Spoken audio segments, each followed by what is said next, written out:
Bonjour chers amis. Donc aujourd'hui, la guerre, n'est-ce pas? La guerre et la paix, mais nous commençons par la guerre.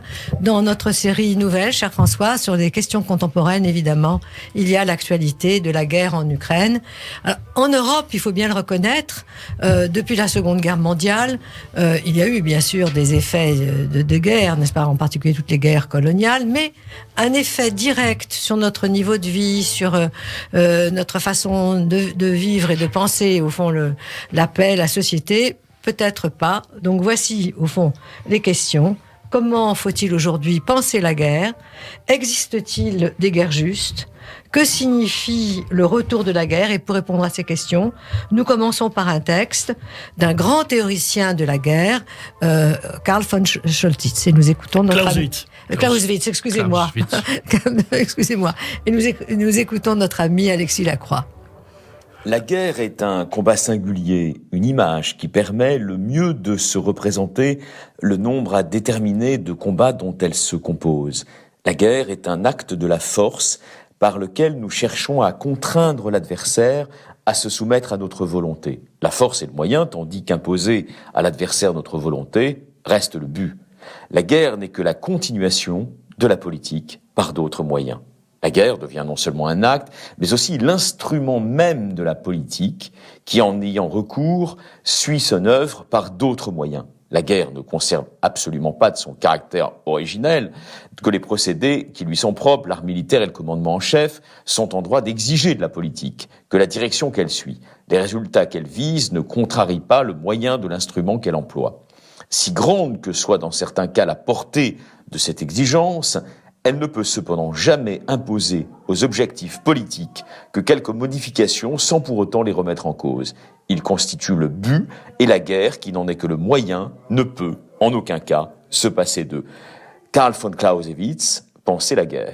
Donc effectivement, Karl von Clausewitz et non von Scholtitz, comme je l'ai dit, rivé que je suis à la Seconde Guerre mondiale, eh bien, ce grand homme, en quelque sorte, est un général prussien qui, au fond, a été apprécié comme un des principaux théoriciens de la guerre par des personnalités aussi différentes que Wellington, Lénine, Eisenhower, Kissinger, Raymond Aron et Nelson Mandela, est considéré comme l'un des penseurs les plus importants de la guerre. Alors, et d'ailleurs, il faut ajouter qu'on l'enseigne aujourd'hui au lycée, enfin des extraits de sa grande œuvre, La guerre. De sa vie, on retiendra que, en quelque sorte, officier général dans les armées prussiennes, eh bien, au temps des guerres napoléoniennes, le grand événement, n'est-ce pas, qui a changé sa conception des affaires militaires et de la guerre, ça a été la défaite de l'armée prussienne, une très bonne armée, une des meilleures armées européennes, mais d'Ancien Régime, par Napoléon à Iéna et à Auerstedt, et où il a été d'ailleurs capturé et emmené en prison pendant 2 ans à Paris. Et refusant la solution napoléonienne, n'est-ce pas, qui était l'incorporation des débris de l'armée prussienne dans l'armée française, il a rejoint, recommandé par le monarque prussien, il a rejoint l'armée impériale russe et combattu les troupes napoléoniennes pendant toutes les guerres napoléoniennes jusqu'à Waterloo, où il a cette fois-ci retrouvé, n'est-ce pas, son armée d'origine, l'armée prussienne. À la suite de Waterloo, il a été en quelque sorte un peu placardé, c'est un rebelle, hein, on le voit, et envoyé à l'Académie de Berlin, où il a pu se consacrer à sa réflexion stratégique, et c'est là qu'il a publié cette œuvre de la guerre, ainsi que plusieurs essais. Alors, que retenons-nous, chers amis, de ce texte très, très célèbre, hein, ce n'est pas... Eh bien, d'abord l'image. Premièrement, une image qui permet de comprendre, selon Clausewitz, la guerre. C'est l'idée du duel, n'est-ce pas? Le duel qui met en face des combattants pour une lutte à mort, élargie évidemment au combat entre les États et les peuples. Deuxièmement, une définition très fameuse de la guerre. Il dit que, n'est-ce pas, c'est un acte de la force par lequel nous cherchons à contraindre l'adversaire à se soumettre à notre volonté. La force, la soumission, le but déterminé par la volonté. Dans la suite de son livre, Clausewitz a dégagé sa vision, une vision fondamentale, et d'ailleurs, selon une orientation au fond triple de la guerre. Pour lui, il y a 3 choses fondamentales. Il représente ça sous la forme d'un triangle dans la guerre. Premièrement, la force, qui est la montée aux extrêmes, les énergies, n'est-ce pas, qui se déploient, et ce qu'il appelle la guerre dans l'absolu, et qui mobilise absolument toutes les passions meurtrières. L'agent de cette force, c'est au fond le peuple. Deuxièmement, la guerre elle-même, l'agence, c'est la force armée, ce sont les militaires, qui repose sur le hasard et les probabilités. Parce que l'action militaire, dans sa durée, avec ses tensions, ses repos, sa reprise, est multiple. Il parle de guerre caméléon. Et en fait, elle a un caractère essentiellement incertain. Et enfin, troisièmement, le but politique. Là, on retrouve la place de l'État, de la politique, puisque c'est au fond la politique qui détermine à la fin le sort de la guerre. Alors, cette idée de la guerre, n'est-ce pas, avec la politique, c'est la 3e grande idée de ce texte, que la guerre est la continuation de la politique par d'autres moyens, un thème qui a été repris à l'envi par de nombreux théoriciens. Mais justement, c'est sur cette formulation que la controverse à propos de Clausewitz est la plus vive. Pourquoi ? Que veut-il dire par là ? Eh bien, est-ce que cela signifie que, conformément à la conception classique, que pourtant il était censé combattre, ce qui était celle, par exemple, du comte de Guibert, que la guerre ne dure qu'un temps, qu'elle est toujours une guerre limitée, et donc elle est normalement, n'est-ce pas, sous la tutelle de la décision politique, de fin politique. Mais alors, comment conjoindre une telle affirmation, c'est-à-dire la soumission de la guerre à la politique, qui vient évidemment de l'âge classique, n'est-ce pas, les guerres en dentelle du XVIIIe siècle, une orientation vers la paix, eh bien, avec ce qu'a observé Clausewitz et qu'il a monté en exergue, c'est-à-dire la guerre révolutionnaire, la guerre absolue, avec la montée aux extrêmes, c'est sa formulation, où, au fond, le combat est tout, et c'est là les militaires qui l'emportent au moment de l'action, de l'engagement sur la politique, et, en demandant d'ailleurs de conduire la guerre et qu'on leur laisse tranquille pour non seulement pour la tactique.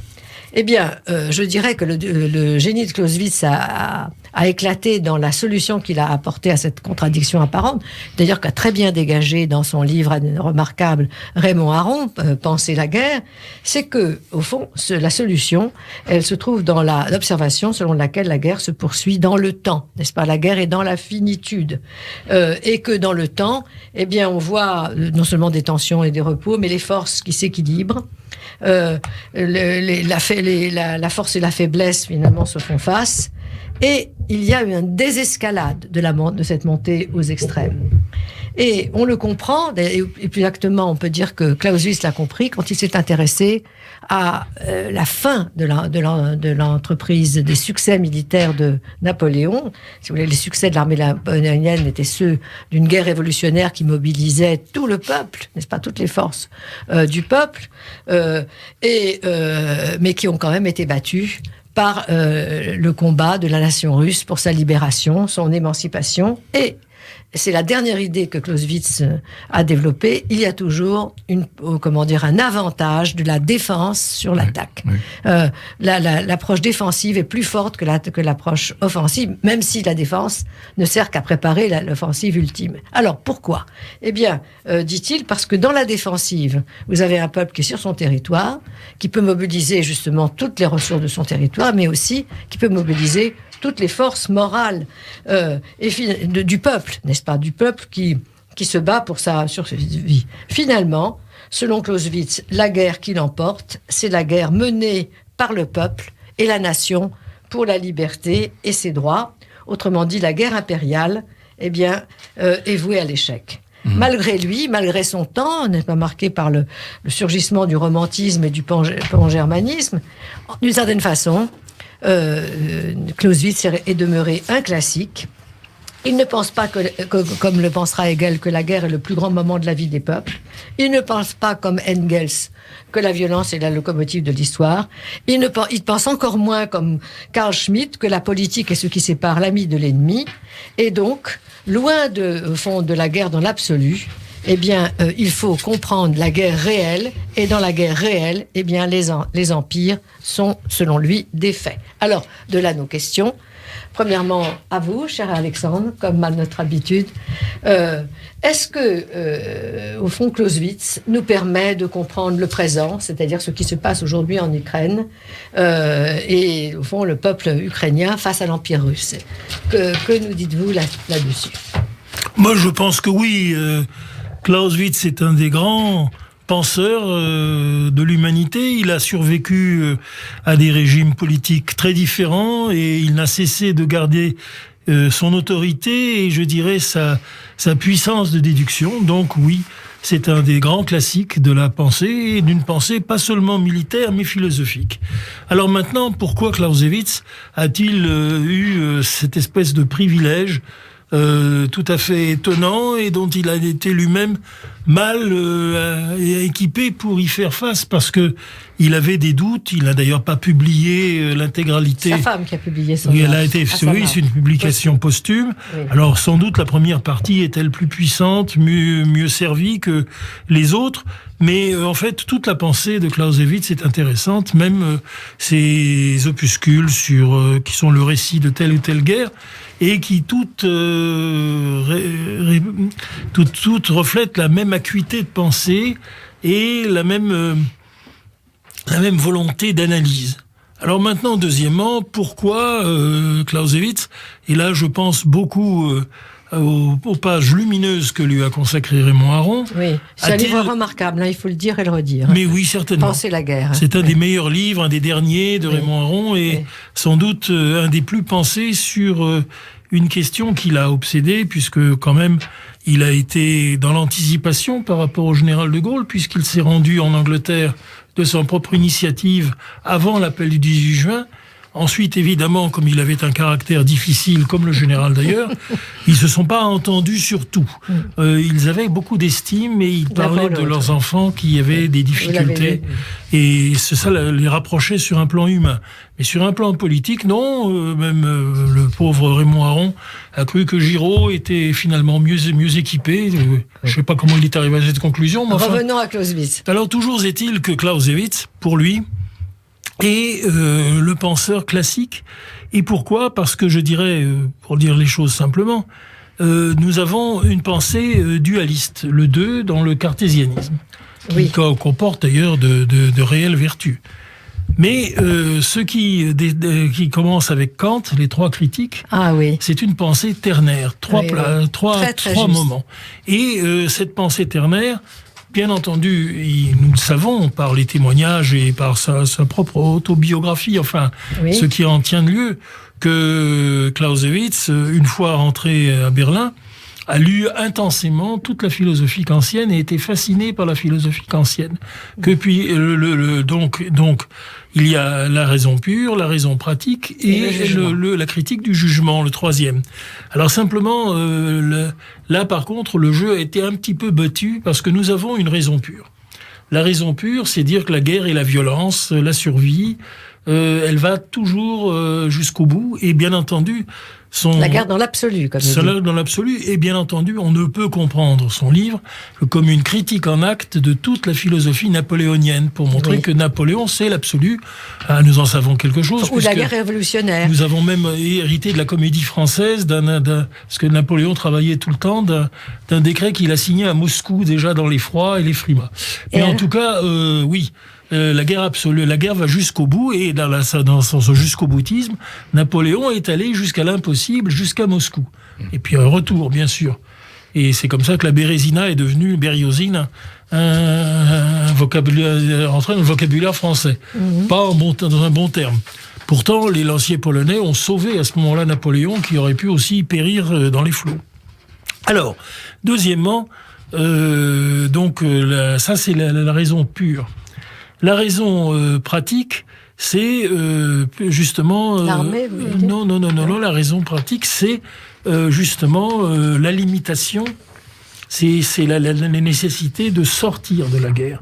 C'est pour la raison pour laquelle, à la différence de ce qu'a fait Napoléon et de ce qu'a fait encore Ludendorff pendant la Première Guerre mondiale, il ne faut pas qu'il y ait une unité insécable entre le commandement militaire et le commandement politique. Le politique doit garder la main.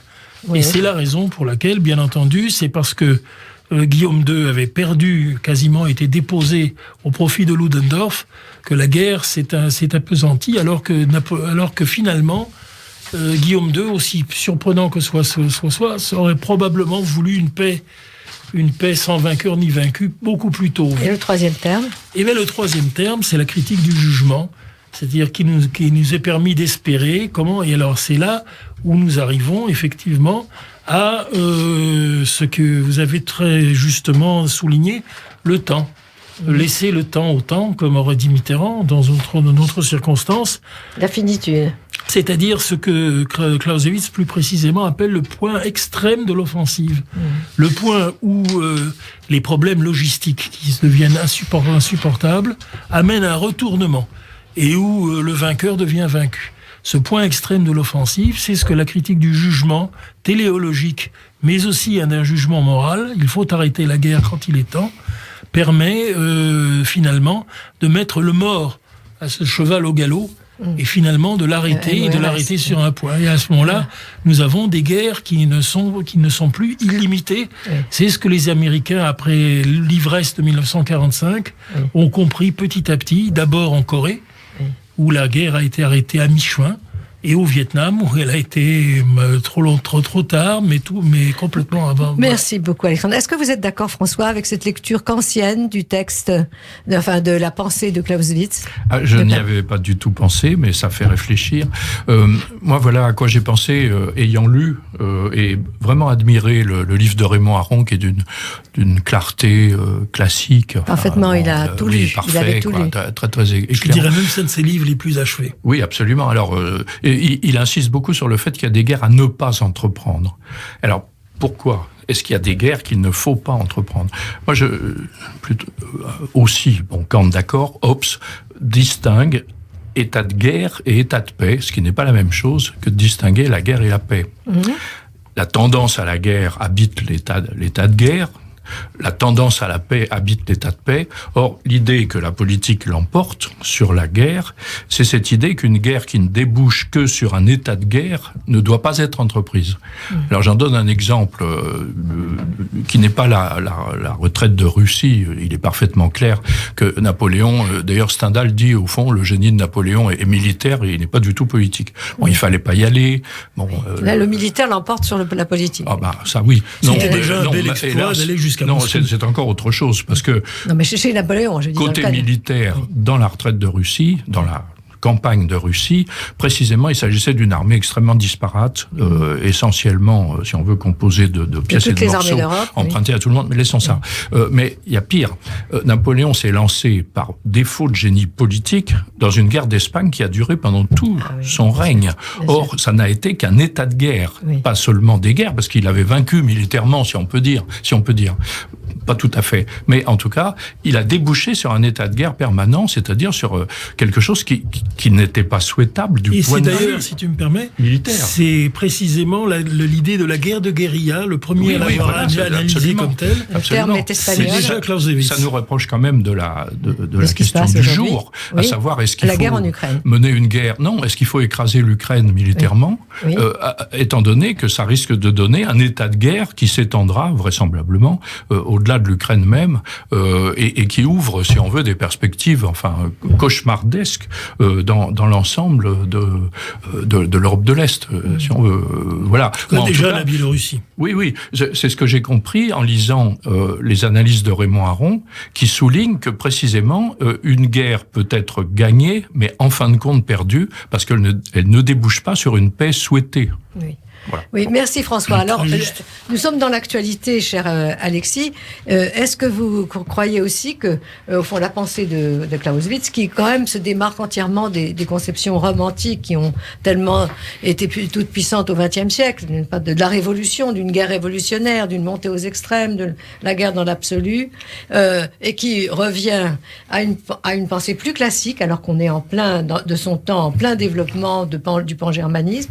Est-ce que vous croyez qu'elle a une actualité aujourd'hui? Oui, parce que si vous voulez, le spectre, la tentation, le vertige de l'absolutisation de la guerre, comme le disait Alexandre à l'instant, est à nouveau actuel. Au fond, il y a eu, si vous voulez, le XXe siècle a été dominé par ce paradigme d'une guerre illimitée, unlimited, comme disent les Américains, qui n'en sont pas fautifs. C'était d'abord évidemment les grands régimes totalitaires. Ça commence en 1914 avec des pays qui veulent aller jusqu'au bout, en quelque sorte dans l'extermination de l'adversaire. Et je rappellerai d'ailleurs par parenthèse que ça n'avait rien à voir avec la guerre proprement dite de 14-18, mais ça s'inscrivait dans ce cadre global, on va dire, dans le cadre métaphysique d'une guerre absolue. Souvenez-vous, le Reich allemand, c'est pas le Reich nazi, c'est le premier Reich, c'est le deuxième Reich, pardon. Oui. Que fait-il avec les soldats français qui sont des tirailleurs africains, dits sénégalais, maliens, béninois, etc. Il les extermine. Donc nous sommes déjà en 1914, en 1915, dans le cas d'une guerre d'extermination qui sera le XXe siècle jusqu'à la chute du mur de Berlin. Et aujourd'hui, mutatis mutandis, nous sommes en train de rebasculer dans un monde où il y a des gens qui font la guerre, il n'y a pas que Poutine, il y a des gens qui font la guerre avec l'idée d'une illimitation absolue des hostilités. Et ça, effectivement, c'est un spectre terrifiant. C'est d'ailleurs pour ça qu'on parle tellement du péril d'une attaque contre une centrale nucléaire, car c'est au fond le symbole même d'une absolutisation de la guerre. C'est-à-dire tout le monde meurt. Tout le monde meurt dans un Armageddon nucléaire. Donc, effectivement, il y a une actualité de cette pensée de Clausewitz sur ce point-là, car Clausewitz a essayé, comme l'a très bien dit Alexandre tout à l'heure, de limiter la guerre, de la limiter, c'est-à-dire de la civiliser. Qu'est-ce que ça veut dire aujourd'hui ? Ça veut dire redonner une sorte de priorité, redonner le volant, en quelque sorte, aux politiques. C'est ce à quoi s'emploient les grands dirigeants des démocraties, Joe Biden, Naftali Bennett, Emmanuel Macron, etc. Ça n'est pas gagné. Ils peuvent néanmoins y arriver s'ils relisent un peu ce beau livre que nous évoquons depuis tout à l'heure de Raymond Aron, qui est Penser la guerre. Écoutez, merci beaucoup et merci pour cette conclusion. Merci à vous tous. Retrouvez